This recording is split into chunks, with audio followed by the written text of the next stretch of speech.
Bienvenidos. Mi nombre es Ana María Abad, yo soy psicóloga y vamos a hablar sobre algunas señales de alarma frente al abuso sexual infantil. Recordemos que nuestros niños son preciados, son sagrados y debemos protegerlos al máximo. Entonces vamos a mirar la definición de lo que es violencia sexual de acuerdo al portal de ICF y la ley 1146 de 2007. De la violencia sexual hacia los niños y niñas o adolescentes comprende todo acto o comportamiento de tipo sexual ejercido sobre ellos, donde se utiliza la fuerza a nivel psicológico, físico, y se aprovechan de sus condiciones de indefensión y desigualdad para poder tener algún tipo de abuso entre esa víctima y ese agresor.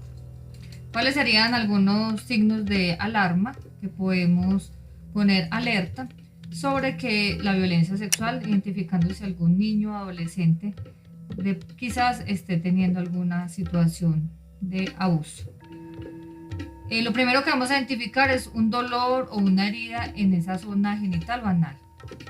También esas partes íntimas pueden estar hinchadas o enrojecidas. Dolor o irritación en el pene. Sustancias en su boca o en las genitales o en la ropa. Sustancias, pues sabemos que hay secreciones de semen, de saliva, sangre. También la ropa interior en mal estado, rasgada, manchada con sangre. Y que el niño también puede presentar alguna sintomatología de ETS, o sea, enfermedad de transmisión sexual.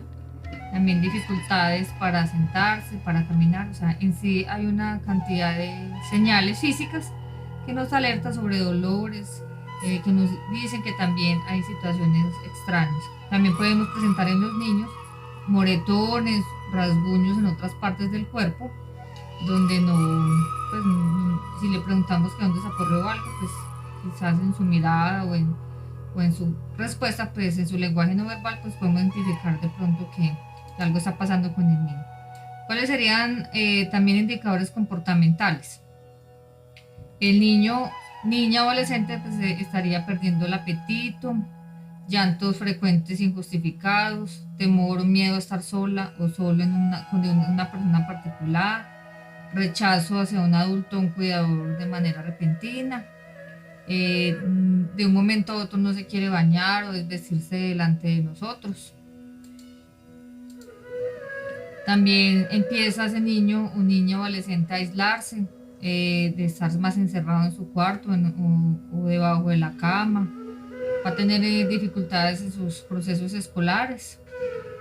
Conductas regresivas, eso es muy importante, que es la regresión, o sea, cuando los niños que ya son una edad avanzada, o sea, que ya tienen control de esfínteres, y entonces empiezan a chuparse los dedos o a orinarse en la ropa o a defecar en sus pantalones. Eso se llama regresión. Hice como otras etapas anteriores de su desarrollo. También conductas de agresividad, conductas de fuga, no querer, empieza a ser más desobediente, a irse de la casa. En este momento, pues por la pandemia no se fuga al colegio, pero si estuviera en otra situación, pues también presentaría fugas en la escuela. ¿Cuáles serían también unos indicadores en la esfera sexual, esas señales de alarma que nos dicen que hay unos indicadores? También empieza el niño adolescente a rechazar el afecto, empieza a tener una conducta sexual. Recordemos que los niños nacen asexuados. Ellos aprenden, nosotros aprendemos el comportamiento sexual mediante la identificación y por experiencia. Entonces empiezan a tener unas conductas sexuales, puede ser con sus juguetes o con otros niños.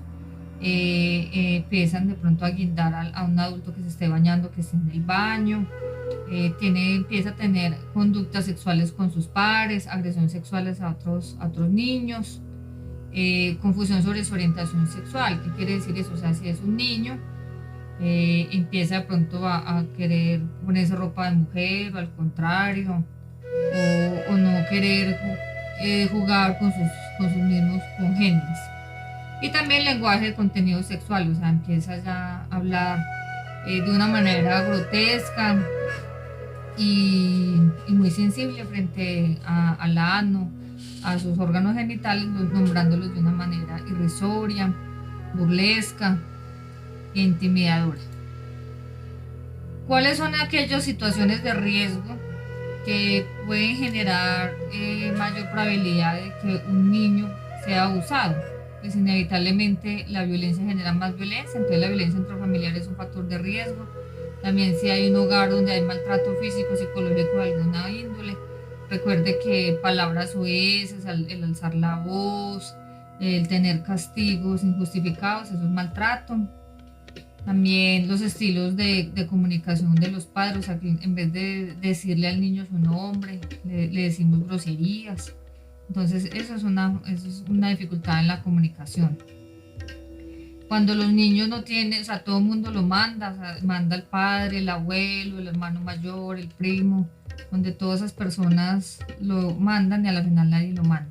El niño termina haciendo lo que él le guste. Un vínculo afectivo muy débil con sus padres o con sus cuidadores y que el niño tenga baja autoestima porque haya recibido algunas situaciones, bullying, algunas situaciones difíciles de anterioridad. También, ¿cuáles son esos factores de riesgo de violencia sexual? Cuando en un hogar se erotiza el cuerpo infantil o adolescente. ¿Qué quiere decir eso? O sea, que les ponemos de pronto a las niñas muy pequeñitas ropa con escote, ropa, minifalda, o sea, ropa de pronto muy llamativa, pues que no se acorde como a su edad. Cuando vivimos en una casa con muchas personas, lo que llamamos hacinamiento, cuando no hay suficiente control o supervisión de esos medios audiovisuales. Ustedes saben que en la televisión y en el internet hay mucha información sexual. Y muy importante, un factor de riesgo vital es cuando los cuidadores, los adultos, no tienen la suficiente información y orientación sobre la sexualidad, la violencia sexual para prevenirla. Entonces, si nosotros no conocemos, tampoco como adultos no estamos capacitados y formados en esos temas, pues cómo vamos a apoyar a nuestros niños. ¿Qué pasa si un niño en su vida corta, a temprana edad, sufre abuso sexual? Pues a largo plazo, o sea, cuando ese niño sea adulto, va a tener unos traumas. ¿Como cuáles? Va a tener dificultades para sostener y mantener relaciones afectivas, o sea, le va a costar mucho tener una pareja estable.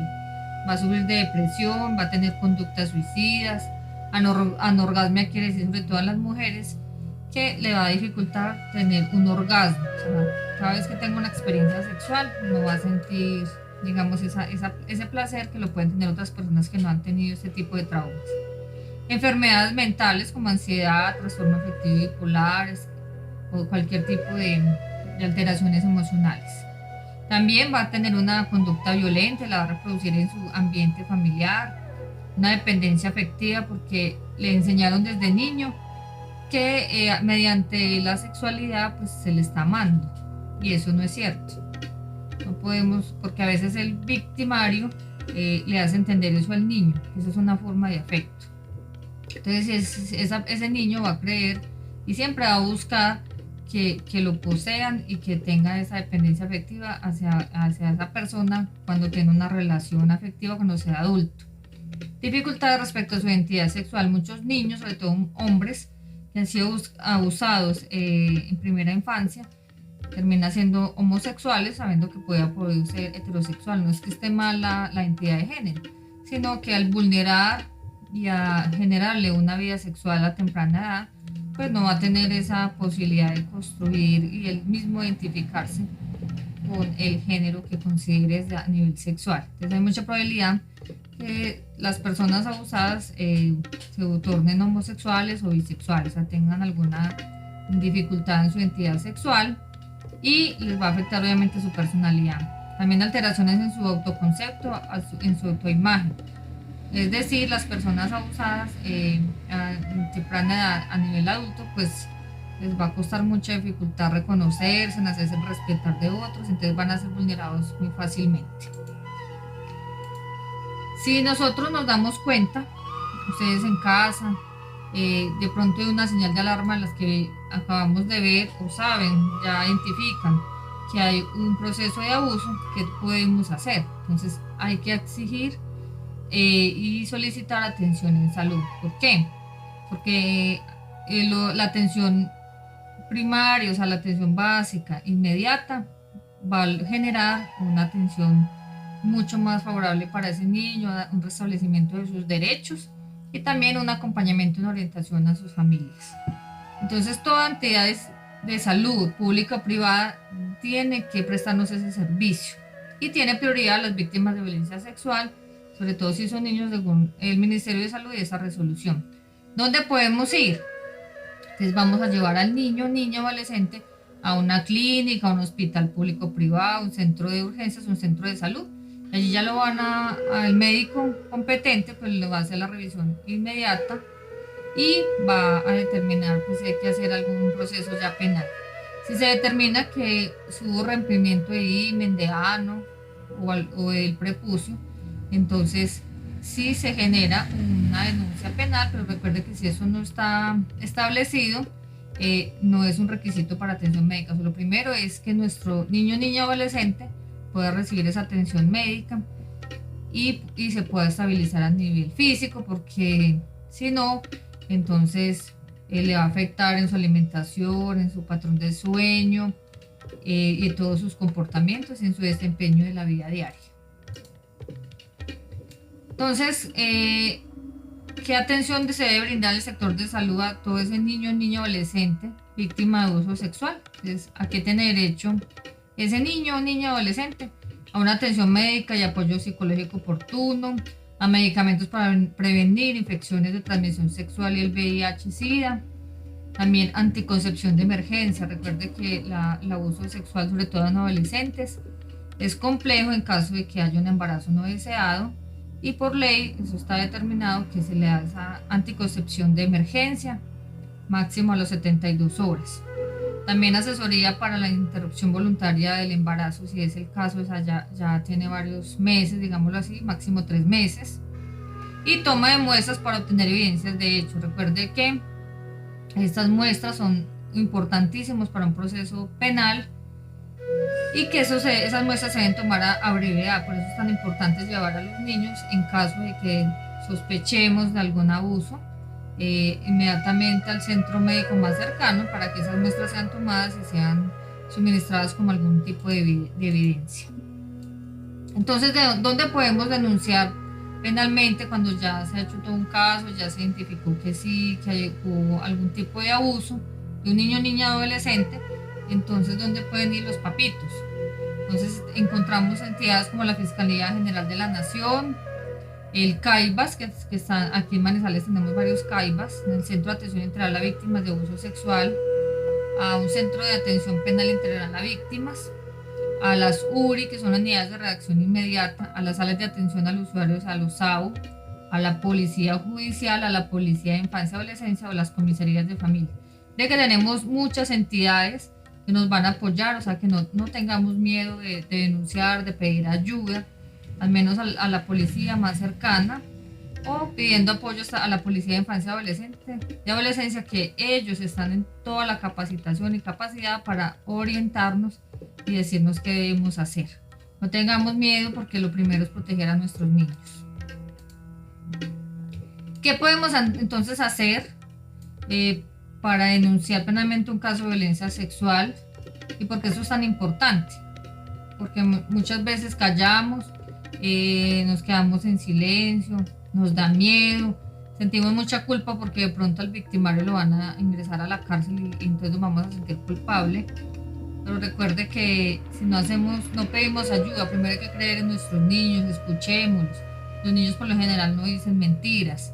Si nosotros rompemos ese ciclo de confianza con el niño, entonces va a ser un adulto traumado, un adulto que no va a confiar en nadie.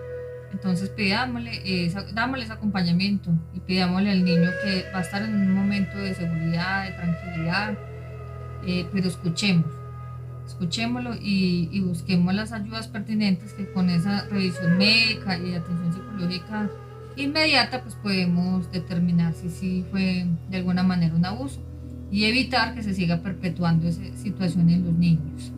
Entonces, si podemos, papitos, yo los invito que si ustedes denuncian, piden apoyo, así sea por una sospecha, es importante que revisemos ese caso.